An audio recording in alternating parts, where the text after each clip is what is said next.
आज ईस्टर है, यानी कि ईस्टर संडे, और ये पूरे सप्ताह को ईस्टर सप्ताह के रूप में मनाया जाता है। और चूँकि ईसाई धर्मावलंबी पूरे विश्व में सबसे ज़्यादा इसकी संख्या है, तो इस त्यौहार को बड़े हर्षोल्लास के साथ मनाते हैं। तो इस त्यौहार के पीछे की अवधारणा जो है, मान्यता जो है ये, कि जब गुड फ्राइडे के दिन प्रभु यीशु को सूली पर यातनाएँ देकर चढ़ाकर उसे मार दिया गया था, तो उसके बाद ठीक 3 दिन के बाद प्रभु यीशु का पुनर्जन्म होता है। और पुनर्जन्म की खुशी में ईसाई धर्मावलंबी, जो ईसाई धर्म को मानने वाले लोग हैं, वो चर्च आते हैं और यहाँ पर बाइबल का पाठ करते हैं, और उसके साथ ही चर्च में खुशियाँ और उत्सव मनाते हैं, इस खुशी में कि प्रभु यीशु का आज जन्म हुआ था। और ये भी कहते हैं कि 40 दिन तक अपने शिष्यों के साथ प्रभु यीशु रहे थे, उसके बाद फिर वो स्वर्ग सिधार गए थे। तो ये तमाम चीज़ों को लेकर के क्या सोचते हैं ईसाई धर्मावलंबी आज ईस्टर के दिन, और इसके पीछे की क्या मान्यता है, इन चीज़ों पर थोड़ी सी प्रकाश हम डालने की कोशिश करेंगे।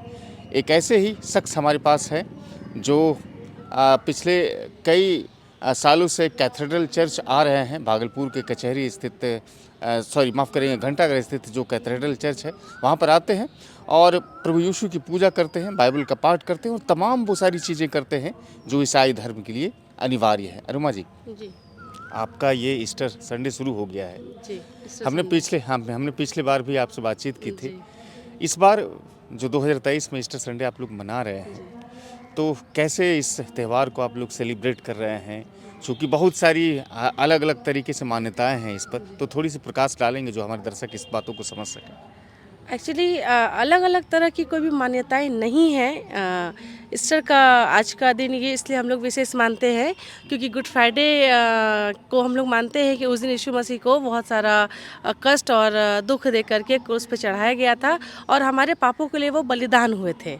तो उसके बाद वो 3 दिन के बाद आज ईस्टर संडे के दिन वो जी उठे थे और वो स्वर्ग पे चले गए थे। तो आज हम लोग इस बात की खुशी मनाते हैं कि हमारे परमेश्वर जो है वो जीवित हो गए हैं और हमारे जो परमेश्वर है वो जिंदा खुदा है। कैसा लग रहा है इस वक्त आप कैथेड्रल चर्च में हैं और काफ़ी लोग यहाँ पर जमा हैं, जो कि अंदर में अभी चल रही है, जो चर्च पूरा चल रहा है, कैसा लग रहा है यहाँ पर आने के बाद?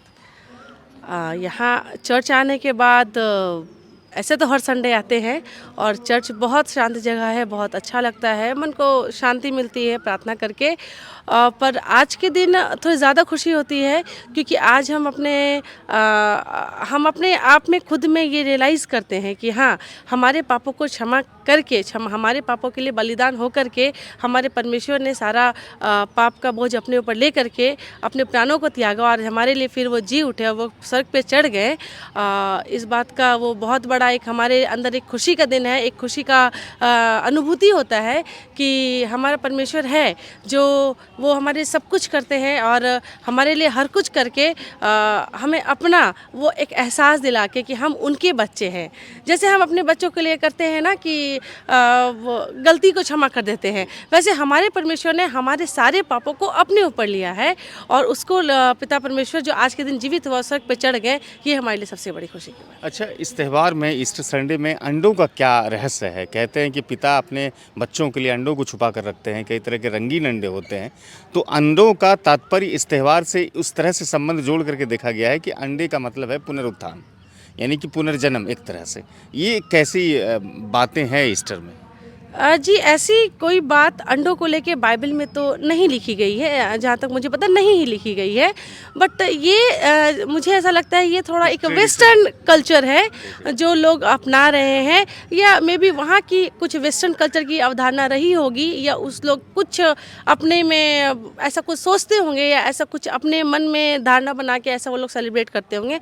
बट हमारे यहाँ हमारे बाइबल में ऐसे ईस्टर एग को लेकर के ऐसी कोई स्टोरी या कुछ नहीं बताया गया। देखिए, आप काफ़ी पढ़ी लिखी महिलाएं हैं और चूंकि प्रभु यीशु के जन्म के बाद जो एक संदेश लोगों में गया, दुनिया भर के लोगों में गया, कि प्रभु यीशु को पहले यातनाएं दी जाती है, उसके बाद फिर सूली पर चढ़ाया जाता है, बावजूद उसके उसने अपने शत्रु को माफ़ कर दिया। यानी ये कहा जा सकता है कि आज के दिन शत्रुता भुला करके हम दोस्ती के लिए हाथ बढ़ाते हैं। इस त्यौहार के विषय में ये भी कहते हैं कि अहिंसा हिंसा पर अहिंसा की जीत है जी। और उसत्य पर सत्य की जीत है। जी। क्या ये बातें सही है? ये बातें सही हैं, क्योंकि जिस समय यीशु मसीह को क्रूस पे चढ़ाया जा रहा था, उस समय उन्होंने कहा था कि हे पिता, इन्हें क्षमा करना, क्योंकि ये नहीं जानते कि ये क्या कर रहे हैं।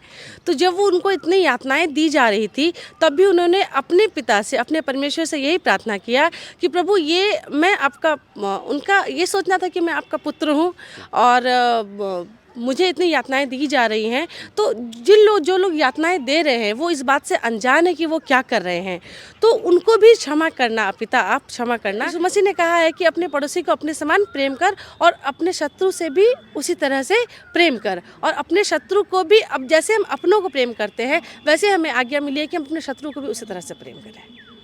क्या कुछ कहेंगे भागलपुर के लोगों को इस त्यौहार के मौके पर?